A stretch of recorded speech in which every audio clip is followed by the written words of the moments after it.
चारों तरफ। राजकुमार अजिंक्य अपने एक सैनिक के साथ घने जंगल में खड़ा था। चारों ओर सन्नाटा था और हवा में रहस्यमयी ठंडक घुली हुई थी। आहा, आज तो सारा दिन जंगल में यूं ही शिकार के खोज में गुजर गया, लेकिन एक भी मनपसंद शिकार नहीं मिला। सैनिक, अब हम जंगल की गहराई में जाएंगे, वहीं जाकर असली शिकार मिलेगा। चलो। मगर राजकुमार, जंगल की गहराई में जाना मना है। क्या आपको पता नहीं, वो एक रहस्यमयी जंगल है। वर्षों से जो भी वहां गया है राजकुमार, कभी कभी वापस नहीं आया। मैं तो कहता हूं कि हमें यहां से लौट चलना चाहिए। बकवास मत करो। क्या तुम हमें डरपोक समझते हो क्या? मैं जंगल की गहराई में जाऊंगा और जब तक मनपसंद शिकार ना मिले वापस नहीं आऊंगा, समझे? कायर नहीं हूं मैं, राजकुमार अजिंक्य हूं, समझे? चलो। क्षमा कीजिएगा राजकुमार, मेरा परिवार है और मैं उसका इकलौता सहारा हूं। अपनी जान को मैं खतरे में नहीं डाल सकता। मुझे पता नहीं था कि तुम इतने कायर हो। दफा हो जाओ मेरी आंखों के सामने से, इससे पहले कि मैं तुम्हारा सर धड़ से अलग कर दूं। जाओ यहां से, जाओ। सैनिक भयभीत होकर नजर झुकाता है, घोड़े पर सवार होता है और वहां से चला जाता है। राजकुमार अजिंक्य अकेला अपने घोड़े को लेकर जंगल की गहराई में उतरता चला गया। कुछ समय बाद वो उस जंगल के हिस्से में पहुंचा जहां एक हल्की नीली धुंध फैली थी। हवा में एक अजीब सी गंध थी और चारों ओर भयानक सन्नाटा। राजकुमार घोड़े से उतरा और चारों ओर देखने लगा। तभी उसकी नजर एक वृक्ष के पीछे खड़ी एक पत्थर की मूर्ति पर पड़ी। ये क्या? ये तो किसी मनुष्य की पत्थर की मूर्ति लगती है। ऐसा लगता है जैसे किसी जादुई शक्ति ने किसी मनुष्य को पत्थर में बदल दिया हो। ओह, तो इसका मतलब यही है कि जो भी इस जंगल में आता है वो पत्थर बन जाता है, इसीलिए कोई लौट नहीं पाता। अचानक राजकुमार के सीने में एक तेज जलन उठी।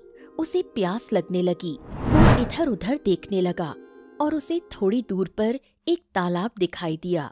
वो धीरे धीरे कदम बढ़ाते हुए तालाब के पास पहुंचा। उसने देखा तालाब के किनारे कई मनुष्यों की पत्थर की मूर्तियां खड़ी थीं। राजकुमार अजिंक्य कुछ देर उन्हें देखता रहा, फिर झुककर तालाब का पानी पीने लगा।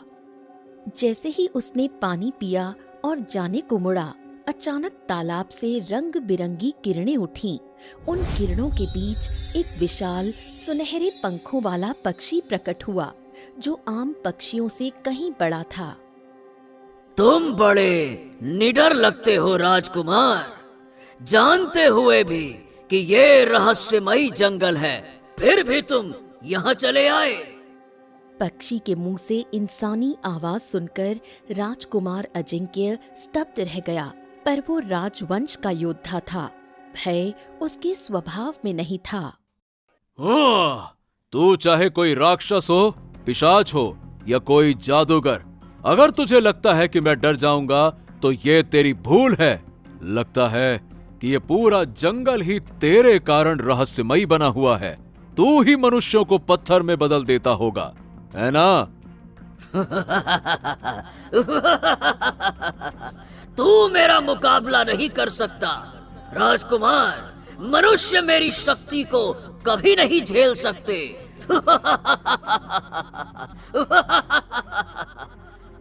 इतना कहते ही पक्षी की आंखों से रंग बिरंगी किरणें निकलीं और पल भर में राजकुमार अजिंक्य पत्थर की मूर्ति बन गया।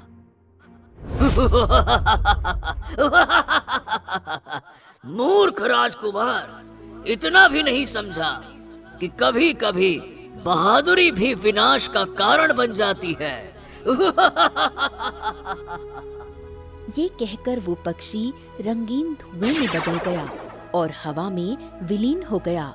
जंगल में फिर से भयावह सन्नाटा छा गया। उधर वही सैनिक घोड़े पर सवार होकर हांफता हुआ महल पहुंचा। वो सीधा राज दरबार में पहुंचा और राजा सूरज को सारी बात बताई। ये क्या कह रहे हो तुम? तुमने राजकुमार को जंगल की गहराई में जाने से रोका क्यों नहीं? आप तो जानते हैं महाराज, राजकुमार कितने जिद्दी और क्रोधी हैं। मैंने बहुत कोशिश की, लेकिन उन्होंने मुझे डरपोक, कायर कहा। यहाँ तक कि तलवार तक निकाल ली और कहा कि मेरा सर धड़ से अलग कर देंगे। मैं विवश हो गया था महाराज। राजा सूरज के चेहरे पर चिंता की रेखाएं उभर आईं। वो दरबार से निकलकर बाहर टहलने लगा। रात ढल गई, लेकिन राजकुमार अजिंक्य वापस नहीं आया। राजा सूरज चिंतित होकर तेज कदमों से राजगुरु के कक्ष में पहुंचा। वहां दीपक की लौ मंद जल रही थी। राजगुरु, राजकुमार अजिंक्य ने वही गलती कर दी जो उसे नहीं करनी चाहिए थी। वो जंगल की गहराई में चला गया और अब तक वापस नहीं आया। हमारा मन बहुत घबरा रहा है। वो हमारा इकलौता पुत्र है। अगर उसे कुछ हो गया तो हमारे राज्य का क्या होगा राजगुरु? क्या? ये तो अत्यंत गंभीर स्थिति है महाराज। वर्षों से जो भी उस जंगल की गहराई में गया वापस नहीं आया। वही तो बात है राजगुरु, वही तो बात है। कोई तो उपाय बताइए राजगुरु। आप तो चमत्कारी शक्तियों के ज्ञाता हैं ना। कोई तो उपाय बताइए, कुछ तो बताइए। शांत हो जाइए महाराज, शांत हो जाइए। महाराज, मैं अपनी शक्ति से पता लगाने का प्रयत्न करूंगा। मुझे 3 दिन का समय दीजिए और पूर्ण एकांत चाहिए मुझे। राजा सूरज ने सिर हिलाया और कक्ष से बाहर चला गया। राजगुरु ने अपनी आंखें मूंद ली और ध्यान में बैठ गए। झिलमिलाती लौ के साथ उनके चारों ओर एक रहस्यमयी आभा फैलने लगी। 3 दिन बीत चुके थे। राजा सूरज चिंता से व्याकुल होकर राजगुरु के कक्ष में पहुंचे। दीपक की लौ मंद थी और राजगुरु ध्यान में डूबे हुए थे। क्या बात है राजगुरु? क्या कुछ पता चला क्या? महाराज, मैंने 3 दिन तक ध्यान किया और विशेष मंत्रों का जाप किया, ये जानने के लिए कि राजकुमार अजिंक्य सुरक्षित हैं या नहीं। राजकुमार अजिंक्य जीवित हैं, परंतु वो मनुष्य नहीं रहे। वो पत्थर की मूर्ति में बदल चुके हैं। क्या? ये क्या कह रहे हैं आप? पत्थर की मूर्ति? ऐसा कैसे संभव है? आखिर जंगल की गहराई में वो पत्थर में क्यों बदल गए? मैंने रहस्य जानने का प्रयास किया। ध्यान में मैंने देखा कि उस रहस्यमयी जंगल में न केवल राजकुमार बल्कि बहुत से मनुष्य पत्थर में बदल चुके हैं महाराज। और ये सब एक ही प्राणी के कारण हो रहा है। कौन है वो प्राणी? बताइए राजगुरु, कौन है वो? एक पक्षी। वो एक पक्षी है महाराज, रहस्यमयी और विशाल, आम पक्षियों से कहीं बड़ा, रक्त के समान लाल आंखों वाला। उसकी उपस्थिति में हर ओर अंधेरा फैल जाता है और महाराज, उसे ना किसी तंत्र से हराया जा सकता है, ना किसी अस्त्र से। तो क्या उस पक्षी का सामना कोई नहीं कर सकता? और अगर वो मनुष्यों को पत्थर बना रहा है तो उसका अंत होना आवश्यक है। महाराज, वर्षों से जितने साधु संत ज्ञानी उस जंगल की गहराई में गए, वो लौटे नहीं। सच यही है कि वो सब पत्थर बन चुके हैं। वो पक्षी अत्यंत शक्तिशाली है। माफ कीजिएगा, कुछ नहीं किया जा सकता, कुछ नहीं। राजा सूरज की आंखों में आंसू भर आए। उनके कदम भारी हो गए और वो मौन में कक्ष से बाहर निकल गए। कई दिन बीत गए। एक दूर प्रदेश में एक भव्य महल खड़ा था। चांदनी उसकी दीवारों पर झिलमिला रही थी। महल के भीतर एक स्त्री गौरी खिड़की के पास खड़ी थी। अचानक उसके कानों में एक रहस्यमयी स्त्री स्वर गूंजा। महल के गलियारे से नीचे तहखाने की ओर सीढ़ियां हैं, वहां चली आओ। आवाज सुनते ही गौरी के कदम अपने आप आगे बढ़ने लगे, मानो कोई अदृश्य शक्ति उसे खींच रही हो।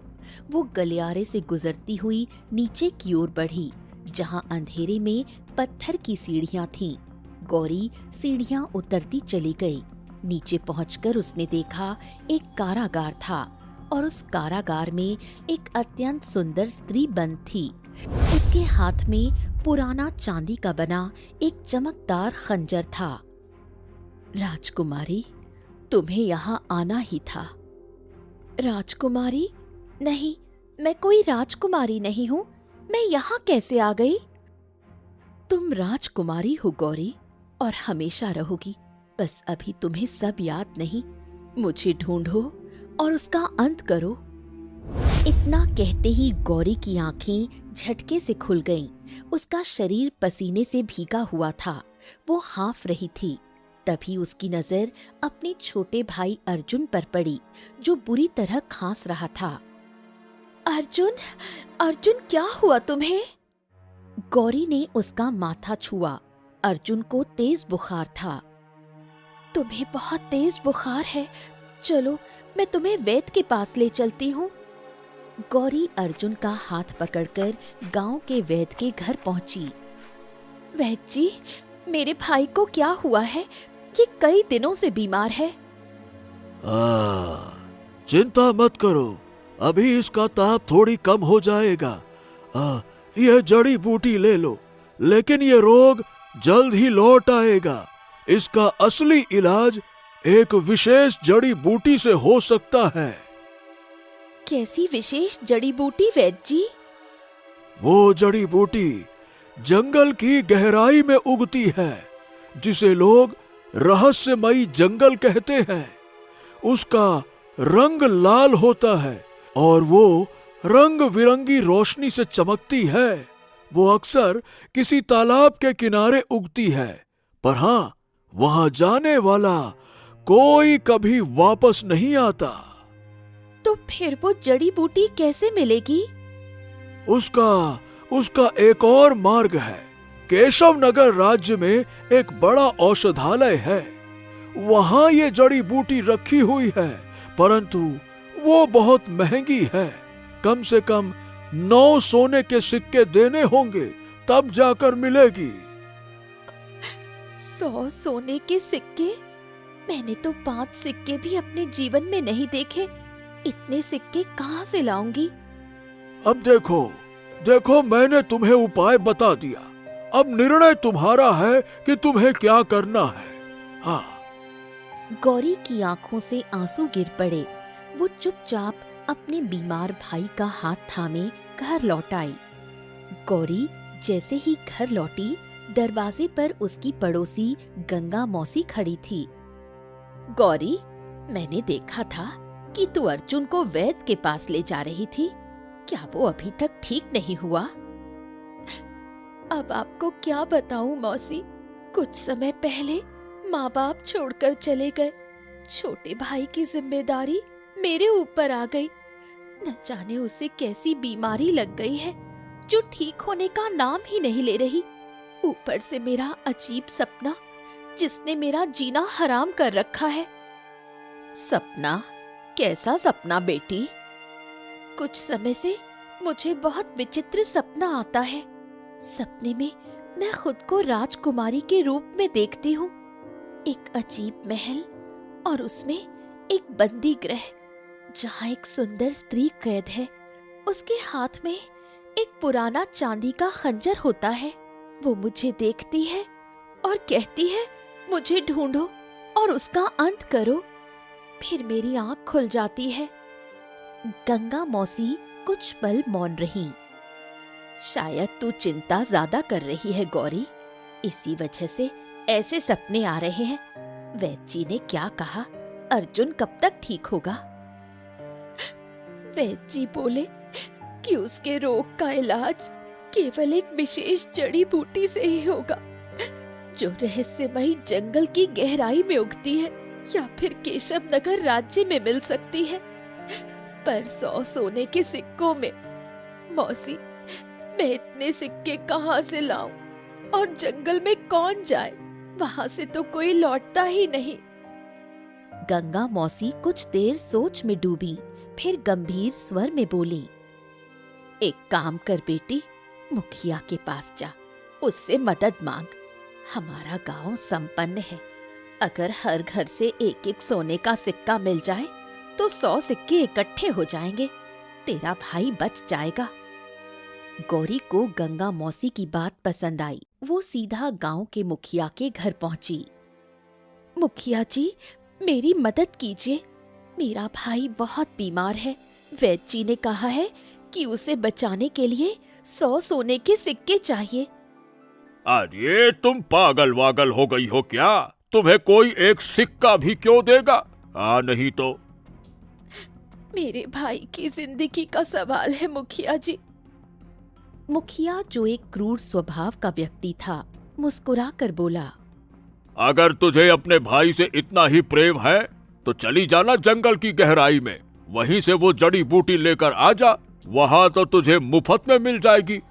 नहीं तो जाकर खुद ले आ। गौरी का मन टूट गया। वो सिर झुकाकर वापस घर लौट आई। गौरी ने सारी घटना गंगा मौसी को बताई। गौरी, फूल से भी जंगल मत जाना। वहां जो गया वो लौटा नहीं। अगर तू गई तो तेरे भाई का क्या होगा? एक काम कर, राजमहल जा। राजा सूरज से मदद मांग, वो जरूर कुछ करेंगे। अगली सुबह गौरी महल पहुंची। राजा सूरज दरबार में बैठे हुए चिंतन में डूबे थे। गौरी सारी घटना बताते हुए बोली, महाराज, मेरे भाई की जान पर बनाई है। कृपा करके मेरी सहायता कीजिए। अरे दूर हट जाओ यहाँ से, चली जाओ यहाँ से। हमारा पुत्र स्वयं उस जंगल में गया और लौट कर नहीं आया। हम पहले ही परेशान हैं। अभी हम किसी की मदद नहीं कर सकते। जाओ यहाँ से, जाओ। राजा के शब्द सुनकर गौरी की आंखों से आंसू बह निकले। पहरेदारों ने उसे दरबार से बाहर निकाल दिया। गौरी घर लौट आई। अर्जुन बुरी तरह खांस रहा था। चिंता मत कर मेरे छोटे भाई, तेरी बहन तुझे बचाकर ही दम लेगी। चाहे मुझे अपना जीवन क्यों न देना पड़े, वो जड़ी बूटी मैं ला कर रहूंगी। अब किसी से कोई मदद नहीं मांगूंगी। दीदी दीदी, आप जंगल मत जाना। वहाँ से कोई लौटता नहीं है। दीदी, आप मत जाना जंगल। डर मत अर्जुन, तेरी बहन को कुछ नहीं होगा। मुझे ईश्वर पर पूरा भरोसा है। अगली सुबह गौरी अपने भाई का माथा चूमती है और अकेली जंगल की ओर निकल पड़ती है। घंटों चलने के बाद गौरी रहस्यमयी जंगल की सीमा तक पहुंची। चारों ओर धुंध थी। अचानक उसके कानों में एक आवाज गूंजी, आगे मत बढ़ो वरना लौट नहीं पाओगी। गौरी ने पीछे पलटकर देखा। वृक्ष के नीचे एक साधु बैठा था। आंखें बंद किए वो उसके पास पहुंची। साधु महाराज। साधु ने धीरे से आंखें खोली। गौरी को देखते ही उसके चेहरे पर विस्मय फैल गया। हाँ, तो आखिरकार तुम आ ही गई। तुम जंगल की गहराई में जा सकती हो और केवल तुम ही हो जो उसका अंत कर सकती हो। आप क्या कह रहे हैं? मैं कुछ समझ नहीं पा रही। क्या तुम्हें रात में अजीब सपने नहीं आते? क्या तुम खुद को एक राजकुमारी के रूप में नहीं देखती? क्या तुमने सपने में एक स्त्री को नहीं देखा जो बंदी गृह में कैद है, हाथ में चांदी का खंजर लिए? क्या उसकी आंखों में तड़प नहीं देखी तुमने? गौरी का चेहरा पीला पड़ गया। आप मेरे सपनों के बारे में इतना सब कैसे जानते हैं? क्योंकि तुम ही हो पाताल लोक की राजकुमारी जो केवल उसका अंत करने के लिए इस धरती पर जन्मी हो। क्या कह रहे हैं आप? मैं सत्य कह रहा हूं बच्चे। मैं कोई सामान्य साधु नहीं, बल्कि पाताल लोक का निवासी हूं। वर्षों पहले मैं तुम्हारे ही महल का राजगुरु था। बरसों से तुम्हारा ही इंतजार कर रहा था। आज नियति तुम्हें यहां ले आई है। इतना कहकर साधु ने अपनी झोली से भस्म निकाली और गौरी पर फेंक दी। अगले ही पल गौरी को चक्कर आने लगे। उसकी आंखों के सामने सब कुछ धुंधला पड़ गया और वो पुराने समय के दृश्य देखने लगी। पाताल लोक की रानी सौम्या सिंहासन पर बैठी थी। राजकुमारी गौरी उनके पास खड़ी थी। तभी वहां महल का राजगुरु आ पहुंचा। महारानी, पाताल लोक पर संकट मंडरा रहा है। जादूगर पक्षीराज अपनी शक्ति को बढ़ाने के लिए साधना कर रहा है। सुनने में आया है कि वो पाताल लोक और पृथ्वी लोक दोनों को अपने वश में करना चाहता है। उसकी ये मंशा कभी पूरी नहीं होगी राजगुरु। जब मेरी पुत्री गौरी का जन्म हुआ था, तभी एक देवता ने दर्शन देकर कहा था, जादूगर पक्षीराज का अंत राजकुमारी गौरी के हाथों होगा, और वो भी पृथ्वी लोक पर। रानी सौम्या उठती है और अपने पास रखे एक चांदी के खंजर को उठाती है। ये वही खंजर है जो मुझे देवता ने दिया था। कहा था कि यही जादूगर पक्षीराज का विनाश करेगा। महारानी, वो जादूगर अब तक जीवित है, तो इसका अर्थ ये है कि उसे इस भविष्यवाणी का पता है। वो नियति को टालने की पूरी कोशिश करेगा। राजगुरु, नियति को आज तक कोई नहीं टाल सका। वो चाहे जितनी शक्ति क्यों न रखता हो, उसका अंत मेरे हाथों ही होगा। उसी समय पाताल लोक के एक अंधेरे जंगल में जादूगर पक्षीराज ध्यान में लीन था। अचानक उसके चारों ओर काला धुआं उठा। धुएं ने एक विकराल राक्षसी आकृति का रूप ले लिया। अपनी आंखें खोलो पक्षीराज, मैं तेरे सामने प्रकट हो चुका हूं। स्वागत है राक्षसों के देवता, स्वागत है। अब मैं तुमसे जो भी मांगूंगा, तुम्हें मुझे देना ही होगा। तो बोल आखिरकार तेरी क्या इच्छा है, बोल। मेरी मृत्यु पाताल लोक की राजकुमारी गौरी के हाथों लिखी है। मैं उसे नष्ट करना चाहता हूं, ताकि मेरी मृत्यु टल जाए।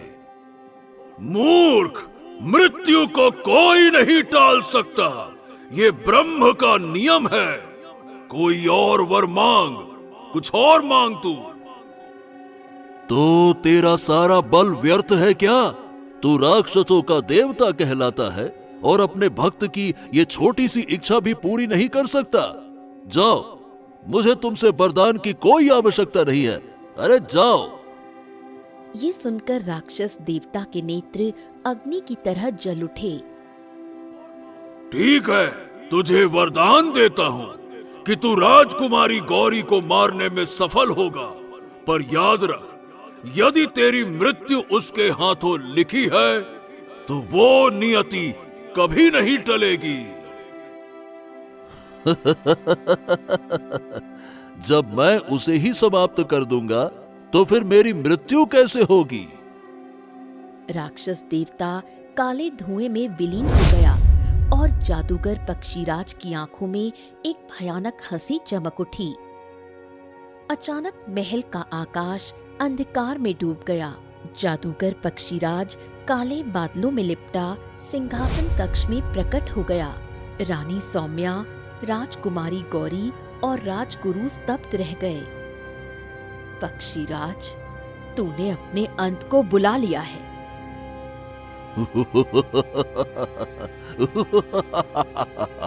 अंत मेरा नहीं रानी, अब तेरी पुत्री का अंत होगा।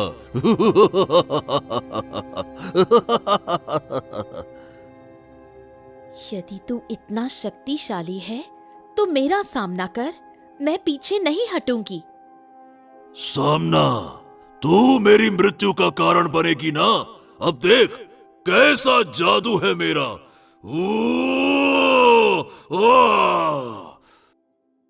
जादूगर पक्षीराज की आंखों से रंगीन किरणें निकली जो सीधे राजकुमारी गौरी पर पड़ी। वो चीख उठी और उसका शरीर जलने लगा। माँ, बचाइए मुझे, माँ। कुछ ही पलों में उसका शरीर राख में बदल गया। महल में सन्नाटा छा गया। नहीं, ये असंभव है। तू मेरी पुत्री को नहीं मार सकता। देवताओं ने कहा था कि मेरी मृत्यु तेरी पुत्री के हाथों होगी, और अब तुझे ये खंजर दिया गया था मेरे अंत के लिए। अब देख, तेरी पुत्री राख बन चुकी है। मैंने नियति को मिटा दिया, भविष्य को बदल दिया, समय को फेर दिया। रानी सौम्या।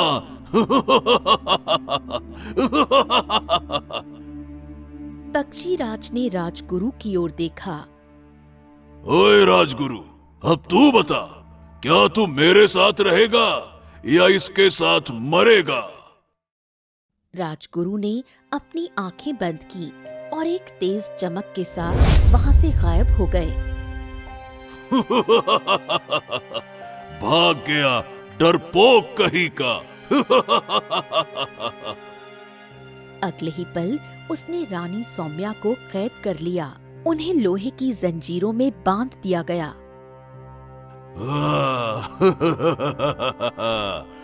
तेरे हाथों में जो खंजर है ना, अब वो तेरे किसी काम का नहीं। तू अब बस अपनी हालत पर रो सकती है सदा के लिए, बाकी कुछ नहीं कर सकती।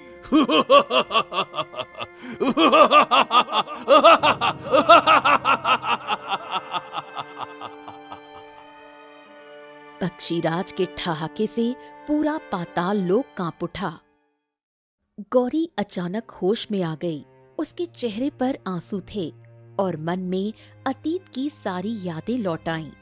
अब उसके सामने वही साधु खड़ा था, पाताल लोक का राजगुरु, जो वर्षों से उसकी प्रतीक्षा कर रहा था। मुझे सब कुछ याद आ गया राजगुरु, सब कुछ। मुझे पता था ये क्षण अवश्य आएगा। जब जादूगर पक्षीराज ने तुम्हें जलाकर राख किया था ना, तब मैं भी भ्रमित हो गया था कि देवता कैसे गलत हो सकते हैं। फिर मुझे एहसास हुआ कि तुम्हारा दूसरा जन्म अवश्य होगा, क्योंकि तुम्हारे ही हाथों उसका अंत लिखा गया है। अब मुझे कुछ समझाने की आवश्यकता नहीं राजगुरु। मैं उसे ढूंढूंगी और उसका अंत कर दूंगी। उससे पहले तुम्हें उस खंजर को पाना होगा जो अब भी तुम्हारी मां यानी कि पाताल लोक की रानी सौम्या के पास है। चलो गौरी, मेरे साथ चलो, आओ। राजगुरु ने अपना दायां हाथ उठाया और रंग बिरंगी किरणें चारों ओर फैल गईं। पलक झपकते ही वो दोनों पाताल लोक के महल में पहुंच गए। महल के भीतर अंधकार पसरा था। बंदी गृह के भीतर रानी सौम्या जंजीरों में जकड़ी हुई थी।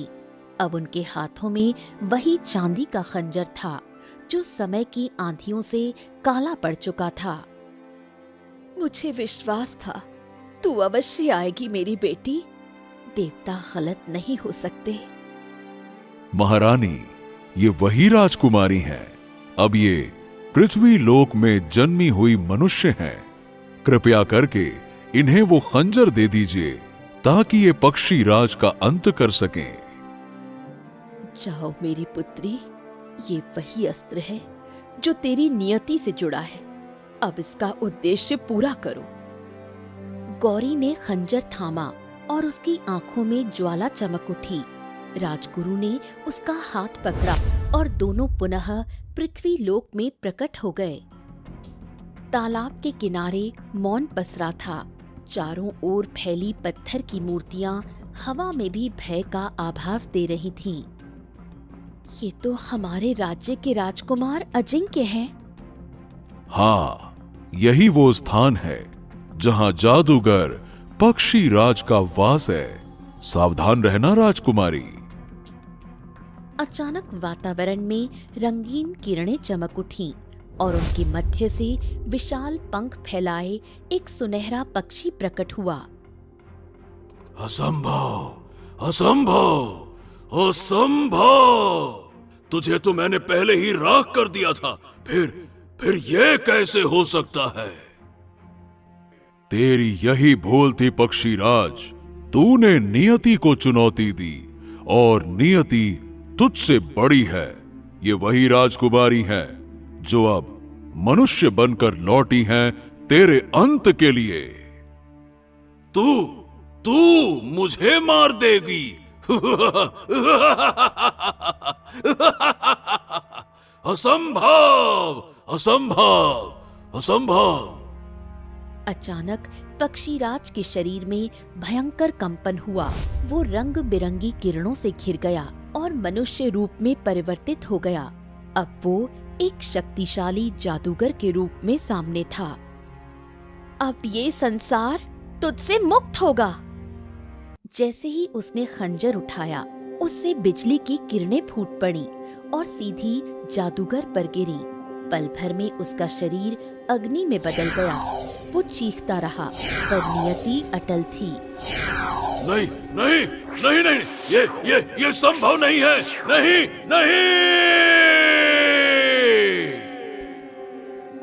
अगले ही पल वो राख में बदल गया और उसी क्षण तालाब के पास खड़ी सभी पत्थर की मूर्तियां धीरे धीरे फिर से मनुष्य रूप में परिवर्तित हो गईं। हम पत्थर के रूप में सब कुछ देख और सुन सकते थे। हमने अपनी आंखों से देखा कैसे तुमने उस राक्षसी पक्षी का अंत किया। तुम सच्ची वीरांगना हो राजकुमारी, सच्ची वीरांगना। सभी लोग गौरी को प्रणाम करते हैं और अपने घर लौट जाते हैं। राजगुरु संतोष से मुस्कुराते हैं। चलो पाताल लोक लौट चलते हैं। नहीं राजगुरु, पिछले जन्म में मैं राजकुमारी थी, पर इस जन्म में मैं एक आम मनुष्य हूँ। यहाँ मेरा घर है, मेरा भाई है, मैं अब यहीं रहना चाहती हूँ। अचानक चारों ओर प्रकाश फैला। रानी सौम्या स्वयं प्रकट हो गई। हम जानते थे कि तू ऐसा ही कहेगी, लेकिन याद रखना, हम हमेशा तेरे साथ हैं। ये अंगूठी ले, जब भी हमारा स्मरण करेगी तू पाताल लोक में हमारे पास पहुंच जाएगी। रानी सौम्या और राजगुरु धीरे धीरे विलीन हो गए। गौरी तालाब के पास झुकती है और लाल चमकती जड़ी बूटी तोड़ लेती है। गौरी अपने घर लौट आई। उसने वो जड़ी बूटी अपने भाई अर्जुन को दी। कुछ ही पलों में अर्जुन स्वस्थ हो गया। हाँ दीदी। दीदी मैं बिल्कुल ठीक हूँ, देखो। मुझे पता था तुझे कुछ नहीं होगा।